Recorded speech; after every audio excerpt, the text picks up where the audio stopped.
Soyez les bienvenus si vous nous rejoignez sur BFM TV. À la une de l'après-midi info, 2 immeubles se sont effondrés ce matin en plein centre de Lille. Selon les pompiers, une personne est portée disparue.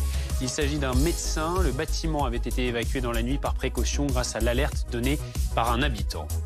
Les médias internationaux de retour à Kherson, cette ville clé du sud de l'Ukraine, reprise des mains des Russes par l'armée de Volodymyr Zelensky. Les habitants libérés sont en liesse après 8 mois passés sous le joug de Moscou. Une victoire qui ne doit pas faire oublier que la guerre continue ailleurs dans le pays. Un adolescent de 16 ans a été tué à l'arme blanche dans une violente rixe à Paris, entre les portes de Saint-Ouen et d'Asnières, dans le 17e arrondissement. Les agresseurs ont pris la fuite et n'ont à ce stade pas été identifiés.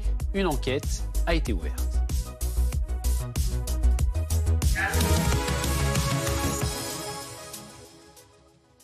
À la une de l'actualité, donc ces 2 immeubles qui se sont effondrés à Lille. Ça s'est passé vraiment en plein centre de la ville, près de la Grand Place, de l'Opéra ou de la gare. Célia Justfredi, vous êtes sur place pour BFM TV et il y a de l'inquiétude, Célia, du côté des secours, puisqu'une personne est portée disparue. C'est ce qu'indiquent les pompiers.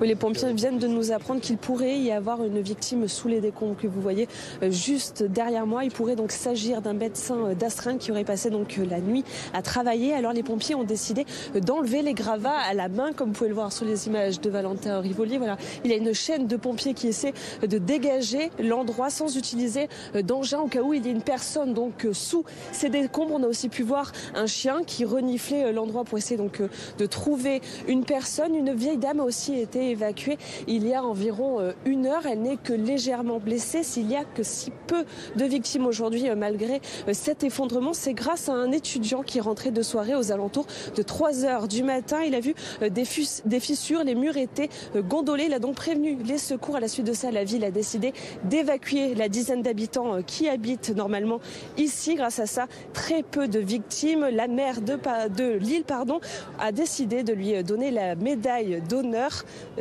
pour son geste héroïque. Malgré tout, Célia, vous le disiez, les recherches se poursuivent sur le place. On le voit, il y a encore un important dispositif de sécurité et de secours.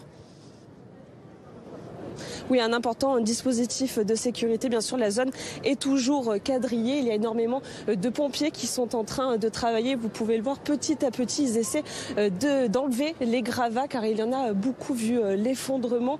Tout est sécurisé. Ici, on ne peut pas accéder sur la zone et tant qu'on n'aura pas vérifié qu'il n'y a personne sous ces décombres, la zone restera bien sûr bouclée. Merci beaucoup Célia Justfredi à Lille, donc pour BFM TV avec Valentin Rivolier. Célia en parlait de ce jeune homme qui a signalé en rentrant chez lui à 3 heures du matin que les murs du bâtiment étaient gondolés. Ce bâtiment qui a donc été évacué par précaution dans la nuit. Cette histoire a été racontée ce matin par la maire de Lille, Martine Aubry, qui s'est rendue sur place donc ce matin. Nous avons évacué l'immeuble cette nuit parce que la police municipale ainsi que les pompiers ont été informés par un jeune homme, semble-t-il, qui rentrait tard, vers 3 heures du matin, qu'il y avait des désordres dans l'immeuble, à la fois la porte d'entrée et un mur gondolé. Donc la police municipale, les pompiers sont arrivés immédiatement et nous avons pris un arrêté de péril et nous avons évacué tout le monde. On en vient à l'actualité à l'étranger, à présent en Ukraine, où on continue évidemment de parler de cette victoire clé pour les Ukrainiens avec la reprise de cette ville de Kherson qui avait été la principale ville prise par les Russes au mois de mars dernier. Image de scène de liesse à plus de 400 km de là. On est à Kiev avec ces images. Vous voyez évidemment, la nouvelle ravit tous les Ukrainiens aujourd'hui. Une séquence à vous montrer, celle d'un reporter de la chaîne de TV britannique Sky News qui entre dans Kherson. Il est le premier journaliste étranger à l'avoir fait pour l'instant. Et vous allez voir, il est accueilli comme un héros par les larmes de joie des habitants de la région. C'est absolument incroyable. Nous sommes en périphérie de Kherson maintenant. Nous avons été escortés par l'armée.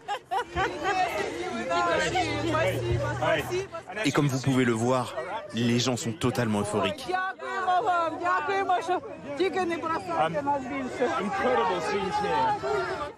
Des scènes incroyables ici. Ils agitent le drapeau ukrainien. Nous sommes juste à la périphérie. Il est très tôt le matin. Bonjour madame. Je suis journaliste pour la télévision britannique. Regardez, ils lèvent le pouce pour la Grande-Bretagne. Les soldats ukrainiens ont donc repris la ville.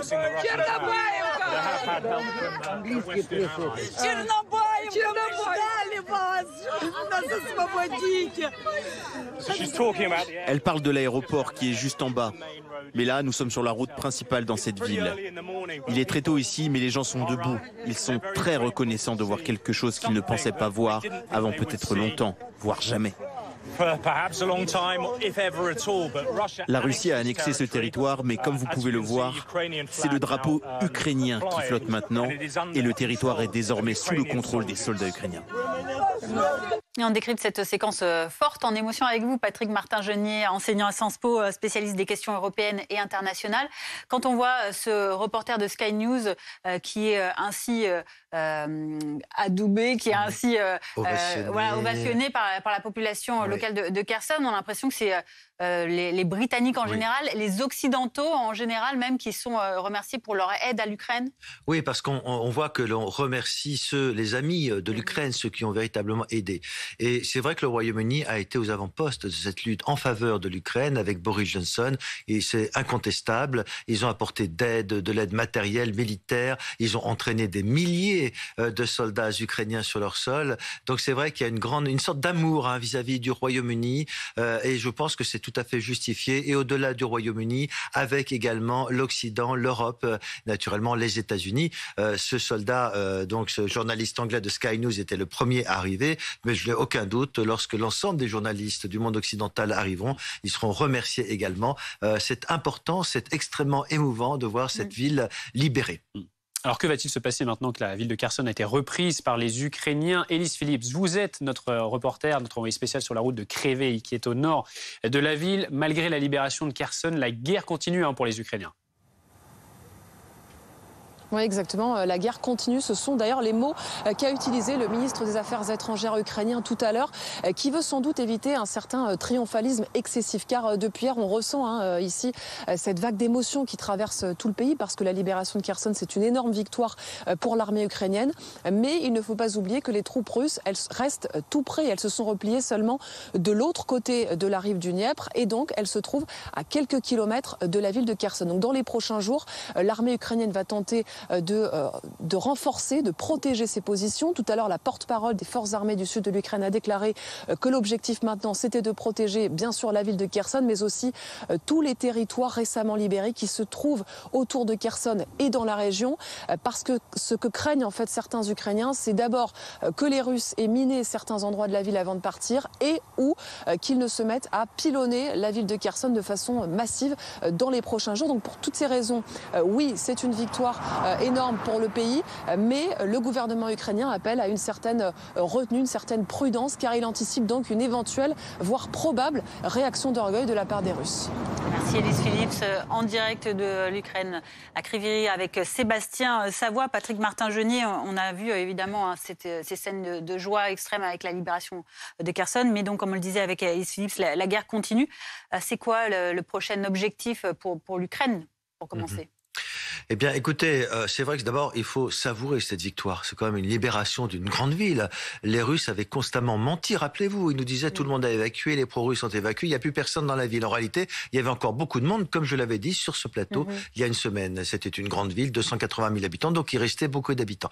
Ceci dit, en effet, la guerre n'est pas terminée. On sait que les Russes se sont rapatriés en quelque sorte sur la rive gauche du Dniepr. On sait qu'ils ont détruit le pont Antonivski, qui était déjà à moitié détruit. On sait qu'ils ont quand même coupé l'accès à partir du barrage de Kakhovka, et surtout pourquoi? Parce que cette région donne accès à la Crimée, et cette victoire peut donner des ailes à l'Ukraine pour continuer leur offensive sur la Crimée naturellement. Mais la guerre va continuer, l'hiver arrive, on le sait, donc chacun va se camper sur ses positions, et ça va être extrêmement difficile, sachant que les Russes veulent continuer à conserver l'est de l'Ukraine, Lugansk et Donetsk, qui sont leurs territoires. Donc il n'y a pas d'abandon, donc on peut craindre effectivement des représailles de la part des Russes, d'autant que hier, très clairement, le gouvernement russe a dit qu'il considérait que de toute façon, Kherson continuait à appartenir à la Russie.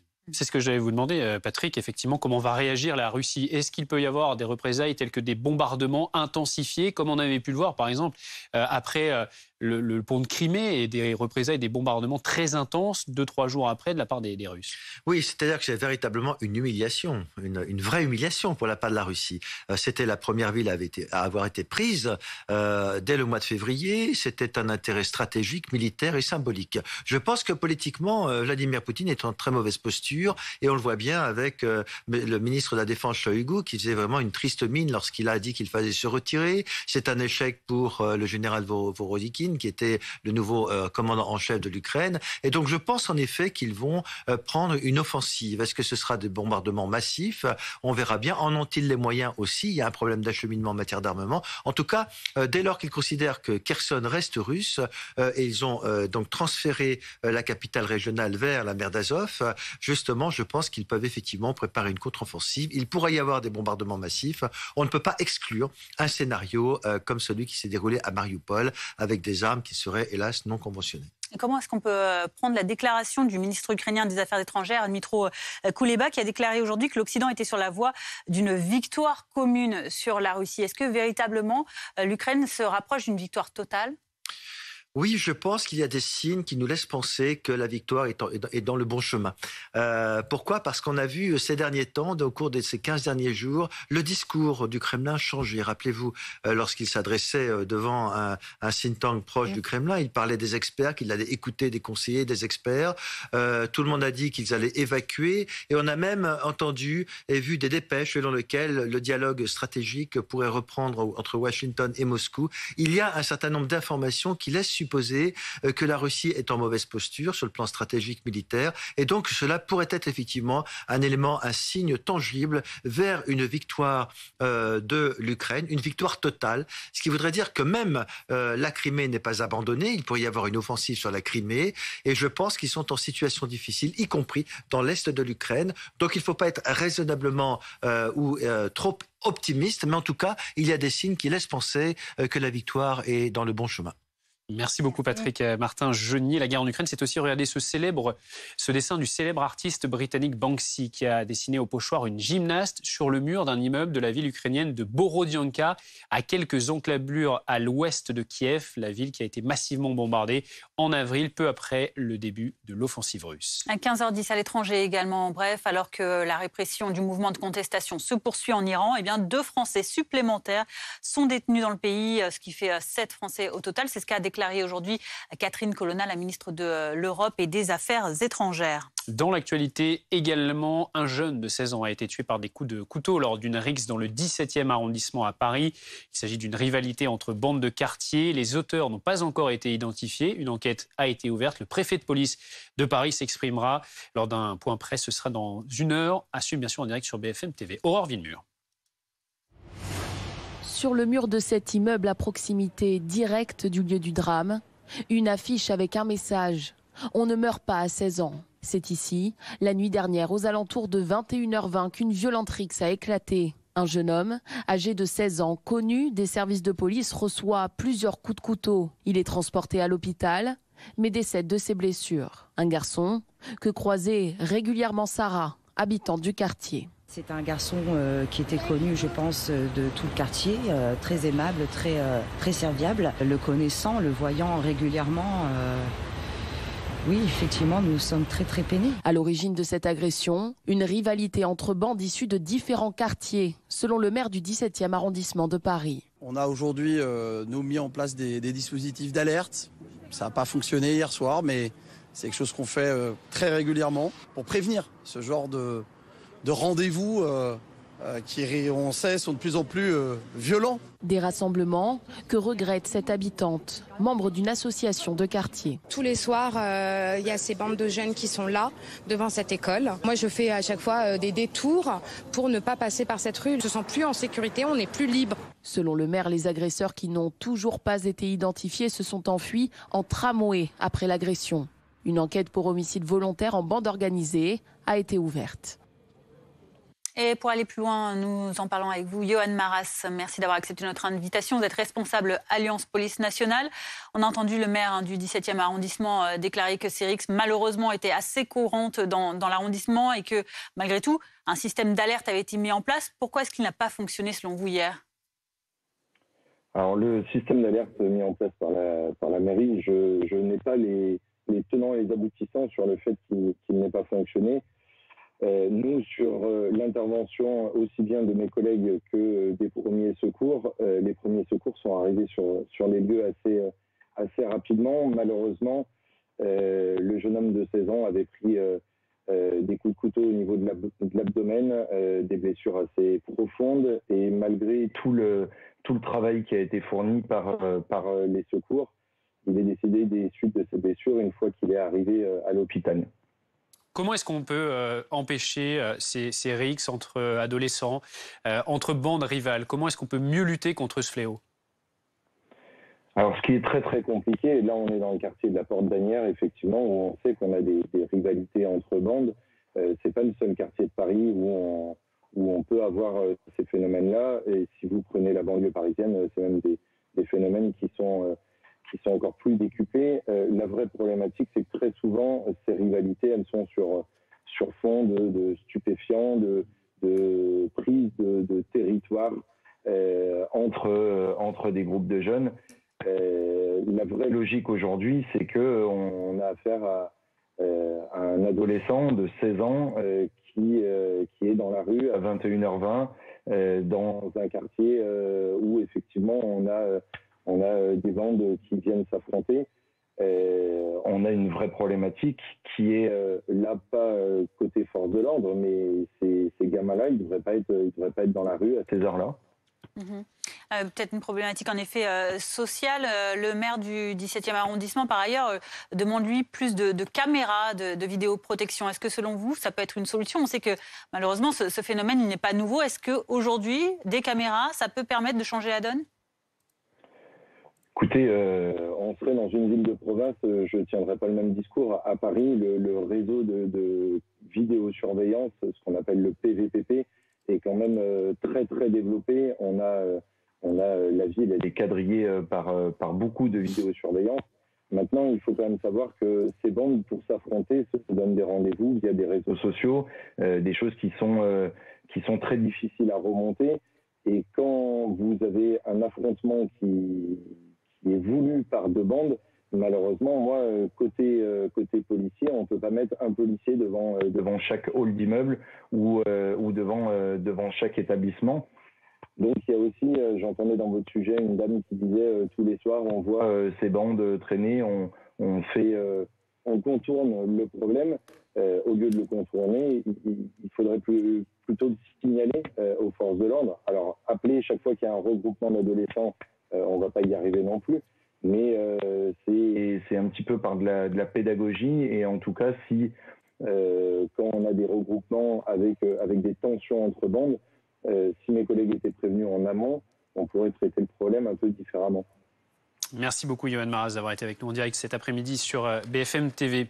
L'Ocean Viking a quitté Toulon ce matin. Les 230 migrants qui ont débarqué hier sont hébergés à Hyères, dans un village vacances qui appartient à la Caisse des activités sociales de l'énergie et qui sert de zone d'attente internationale. Anne-Laure Bans, vous êtes sur place pour BFM TV. Anne-Laure, c'est une première journée où ces personnes peuvent entamer leur demande d'asile. Oui, tout à fait, parce que hier, ils ont dû faire face à une longue procédure. À leur arrivée au port militaire de Toulon, ils ont reçu des soins médicaux, vous vous en doutez, après 20 jours en mer.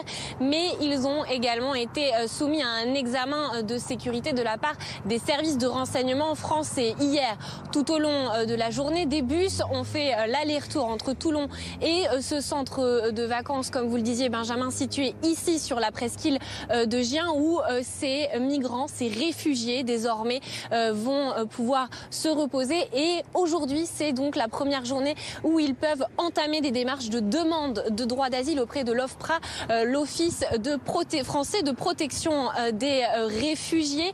16 agents sont mobilisés pour recevoir ces demandes d'asile. Ils vont pouvoir effectuer près de 90 entretiens par jour et ils seront assistés, vous vous en doutez, par des interprètes, parce que de nombreuses nationalités sont présentes ici, notamment des Iraniens, des Érythréens ou des Bangladais.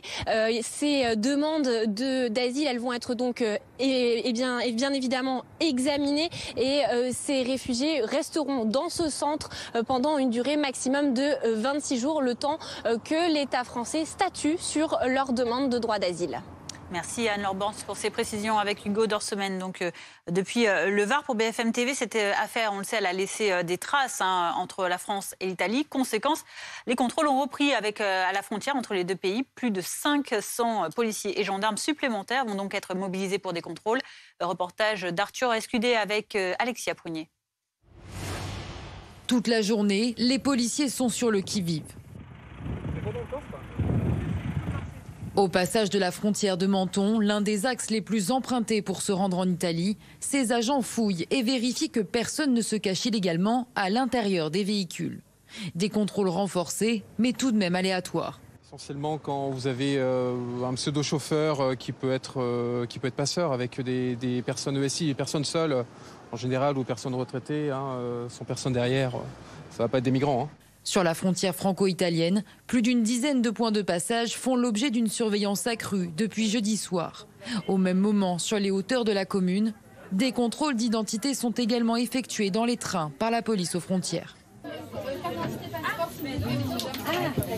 En fait, on vérifie que l'ensemble des personnes sont autorisées à entrer en France, tout simplement.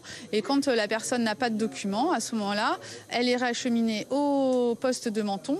Il va y avoir un examen de situation et si on établit qu'elle ne peut pas entrer, elle sera remise aux autorités italiennes. Lors du contrôle, ces deux jeunes sont escortés hors du train. Ils n'ont aucun papier qui leur permet de rester sur le territoire, mais ils sont mineurs et ont donc été placés dans une association.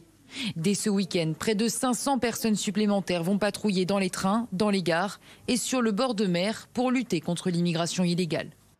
Ce samedi 12 novembre marque une journée mondiale de rassemblement pour le climat. Rien qu'en France, une trentaine de manifestations ont lieu aujourd'hui, comme vous allez le voir au Jardin du Pérou à Montpellier, dans l'Hérault, à l'initiative du collectif Climat, une mobilisation en marge de la COP27 qui se tient actuellement en Égypte afin d'obtenir des réponses concrètes aux impacts du changement climatique et des engagements clairs des plus grands émetteurs.